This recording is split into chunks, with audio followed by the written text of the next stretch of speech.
Right, so other news at the South Council for GeoScience says that experts are still analysing the date of the earthquake which struck parts of Johannesburg last night. There are no reports of casualties or damage to property following the earthquake, whose epicentre was located in Soweto. South Africa has recently been experiencing a series of seismic activities that has left the public concerned due to these tremors. To take the discussion further, we are joined by teams by seismology expert Professor Raymond Durrheim. Prof. Raymond, good afternoon. Thanks for your time here on the SABC at this hour.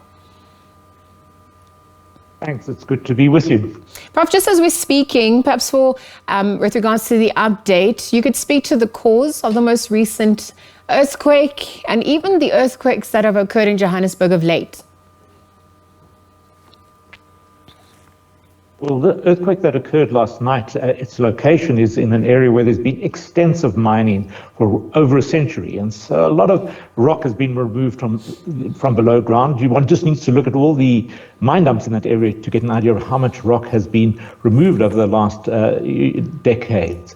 And what the Earth is trying to do is restore equilibrium and close up those spaces. So with time, the pillars and the edges of the excavations creak and crack, and it closes up to some degree gradually, but every now and again the energy is stored up there and you get a sudden rupture, a break in the rock, and a significant volume and mass of rock moves downwards. And that then releases this kind of energy. Most of the energy goes into crushing and breaking and heating the rock, but a small amount, but still a significant amount, goes into producing the shaking that we can feel on the Earth's surface. And of course, if you are underground and in a mine working closer to the hypocenter, the focus of the earthquake, the shaking can be a whole lot stronger.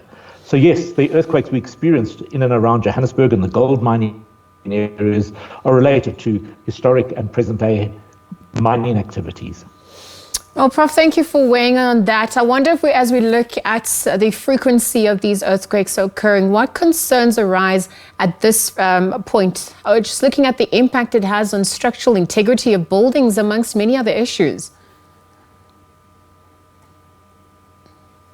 Yes, I mean, that is, of course, a concern. And in order to cause damage to buildings, you need a lot bigger earthquake than this magnitude 3.6, which struck last night. We as people feel it quite strongly, but for it to really cause damage to buildings and perhaps threaten loss of life, it needs to be 1,000 times stronger, something bigger than a magnitude 5. Unfortunately, those are rare, but they do happen from time to time. They've happened particularly in the mining area known as Klerksdorp.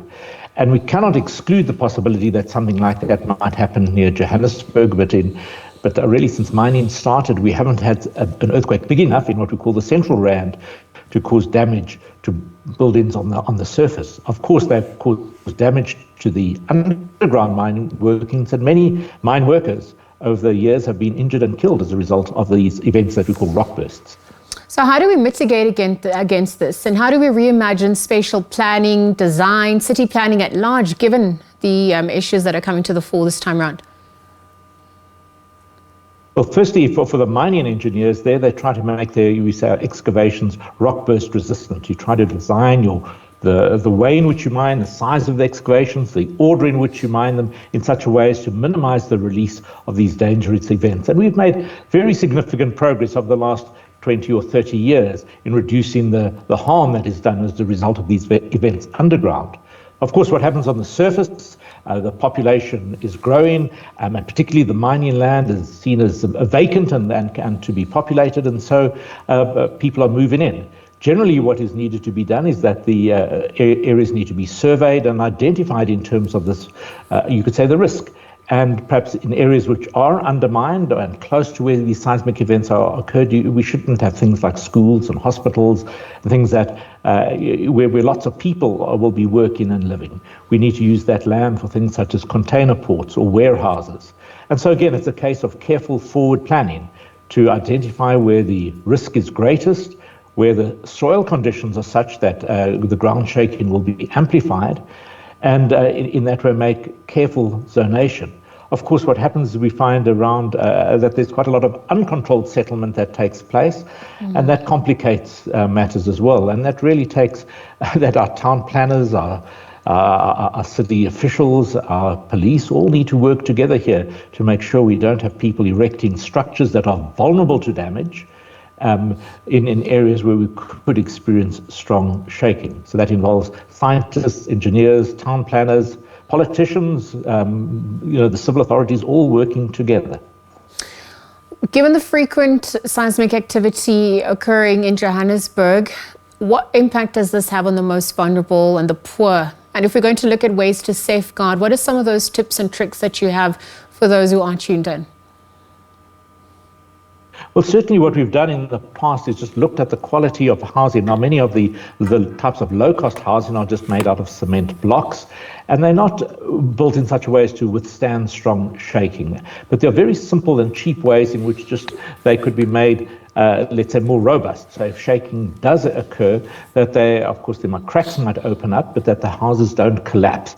And so we need to make sure and hope that, that these techniques are communicated to our builders and to our building inspectors. Some of these technologies have been developed at my university, at Wits University, and even been patented and been used elsewhere in the world, in Pakistan and Argentina, but to my knowledge, not to any extent here in South Africa. But that involves putting a push from our officials who issue building plans and who monitor and license the constructions.